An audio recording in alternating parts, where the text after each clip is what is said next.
নমস্কার, আমি মিলন স্যার, পাল একাডেমি সেন্টারে তোমাদের সকলকে জানাই স্বাগতম। আমি আজকে আবার চলে এসেছি তোমাদের কাছে আরআরবি এনটিপিসি এবং RRB railway group D general সায়েন্সের একটি গুরুত্বপূর্ণ পার্ট নিয়ে আমি তোমাদের কাছে চলে এসেছি। তাহলে চলো আর বেশি কথা বাড়াবো না, আমরা সরাসরি চলে আসব প্রথম যে কোশ্চেন, সেই কোশ্চেনটি দেখো কি বলেছে। বলেছে যে রবার কোন যৌগের পলিমার।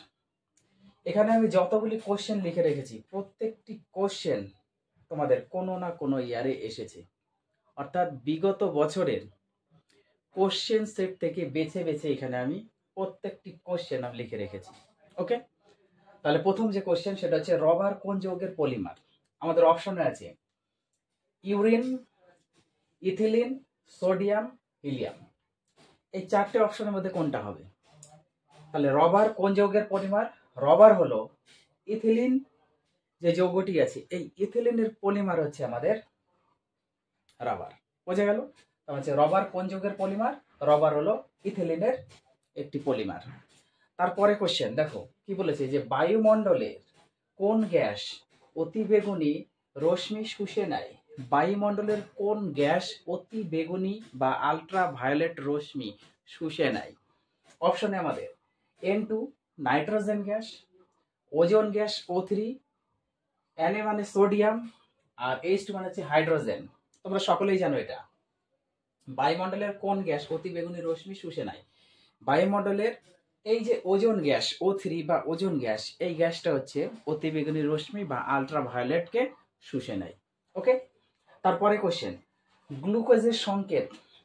গ্লুকোজের সংকেত কি?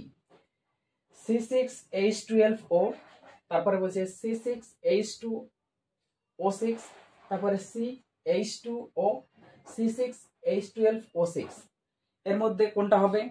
গ্লুকোজের সংকেত হচ্ছে 6টা কার্বন, 12টা হাইড্রোজেন এবং 6টা অক্সিজেন মিল হয় আমাদের গ্লুকোজ, অর্থাৎ C6H12O6। বুঝে গেল? 6টে কার্বন থাকতে হবে গ্লুকোজের মধ্যে, 12টি হাইড্রোজেন আর 6টা হচ্ছে আমাদের অক্সিজেন। এইটা মিলে হয় হচ্ছে আমাদের গ্লুকোজ। ক্লিয়ার? তারপরে ইউরিয়া প্রথম কে আবিষ্কার করেন? ইউরিয়া এটা হচ্ছে একটি নাইট্রোজেন ঘটিত সার, এটা মনে রাখতে হবে। নাইট্রোজেন ঘটিত সার হচ্ছে ইউরিয়া। এই ইউরিয়া প্রথম কে আবিষ্কার করেন? রনজেন্ট, না গ্যালিলিও, না নিউটন, না বিজ্ঞানী উইলার। এই চারটে অপশনে কোনটি হবে? অপশন হয়ে যাবে হচ্ছে বিজ্ঞানী উইলার, অর্থাৎ ইউরিয়া প্রথম আবিষ্কার করেন হচ্ছে বিজ্ঞানী উইলার। প্রত্যেকটি কোশ্চেন আমি কিন্তু বলছি তোমাদের কোনো না কোনো ইয়ারে এখান থেকে এসেছেই। তারপরে কোশ্চেন ভিটামিন এ এর রাসায়নিক নাম কি? ভিটামিন এ এর রাসায়নিক নাম কি? দেখো তোমাদের রেলের গ্রুপ ডি হোক, এনটিপিসি হোক, ভিটামিন চ্যাপ্টার থেকে কোনো না কোনো একটা কোশ্চেন তোমরা পাবেই, 100% তোমরা পাবে। ওকে, তারপর এই যে প্রথমে যে বললাম রবার কোন যৌগের পলিমার, এই অধ্যায় থেকে তোমরা পাবেই কোনো না কোনো একটা কোশ্চেন পাবেই। অধ্যায়গুলো একটু তোমরা কমপ্লিট করো। তারপর হচ্ছে ভিটামিন এ এর রাসায়নিক নাম কি? বলেছে থিয়ামিন, না রেটিনল, না ক্যাপসিন, না অ্যাসকর্বিক অ্যাসিড। ভিটামিন এ এর রাসায়নিক নাম হচ্ছে রেটিনল। রেটিনল হচ্ছে ভিটামিন এ এর রাসায়নিক নাম। তারপরে কোশ্চেন বক্সাইট কোন ধাতুর আকরিক? এই যে বিভিন্ন ধরনের আকরিক আছে, এই আকরিক থেকেও তোমাদের একটা কোশ্চেন থাকবে। ওকে, বক্সাইট কোন ধাতুর আকরিক? অপশন আছে পিতল, তামা, অ্যালুমিনিয়াম, লোহা।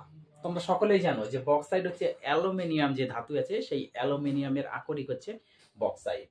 ওকে, তা হচ্ছে জিঙ্ক কপার নিকেলের সংমিশ্রণে, জিঙ্ক কপার নিকেলের সংমিশ্রণে কোন ধাতু গঠিত হয়? জিঙ্ক থাকতে হবে, কপার থাকতে হবে, আর একটা হচ্ছে নিকেল। এই তিনটে নিয়ে হচ্ছে আমাদের তৈরি হবে হচ্ছে জার্মান সিলভার। ওকে, কোশ্চেনটি very very important. Zinc copper নিকেলের সংমিশ্রণে কোন ধাতু গঠিত হয়? সেটা হচ্ছে আমাদের জার্মান সিলভার।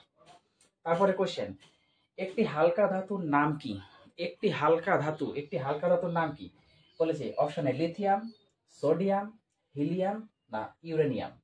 এই চারটে অপশনের মধ্যে সব থেকে হালকা হচ্ছে আমাদের লিথিয়াম, অর্থাৎ লিথিয়াম ধাতু হচ্ছে সব থেকে হালকা।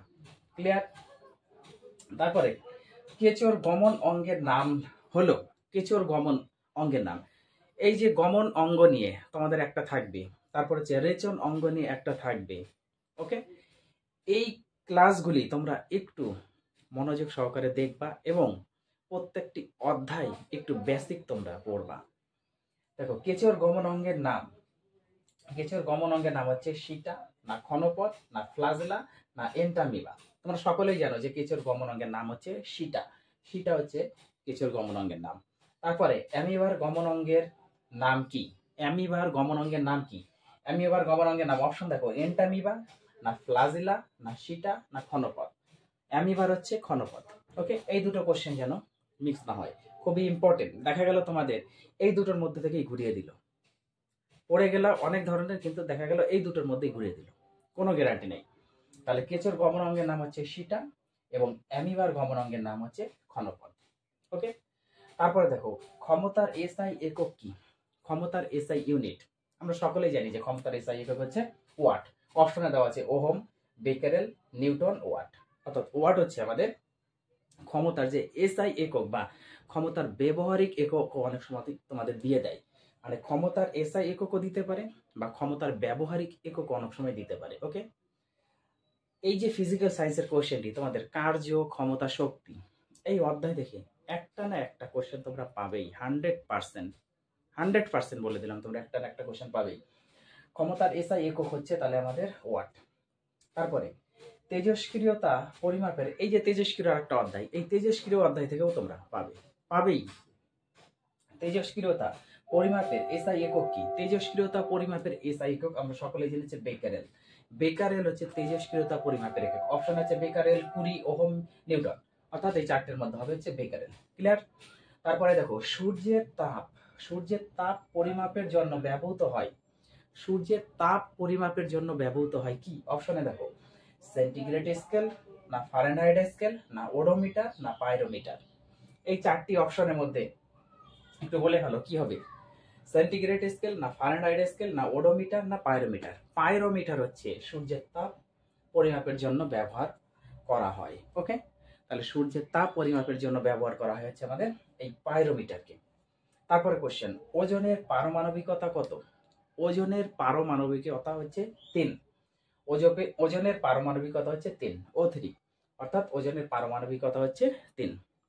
আশা করি তোমাদের এই যে কোশ্চেনগুলি নিয়ে কারো কোথাও সমস্যা নেই।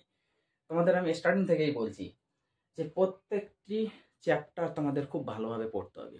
ফিজিক্যাল সায়েন্স থেকে বেশিরভাগ কোশ্চেন কিন্তু তোমাদের যদি জিএস এর মধ্যে হয়ে থাকে, সেটা যে ফিজিক্যাল সায়েন্সের উপর ডিপেন্ড করে হয়। ম্যাথমেটিক্সগুলি একটু তোমাদের ক্লিয়ার করতে হবে, আর বেসিক তো তোমাদের জানতেই হবে। 100% তোমাদের বেসিক জানতে হবে, বেসিক না জানলে তোমরা কিচ্ছু পারবে না।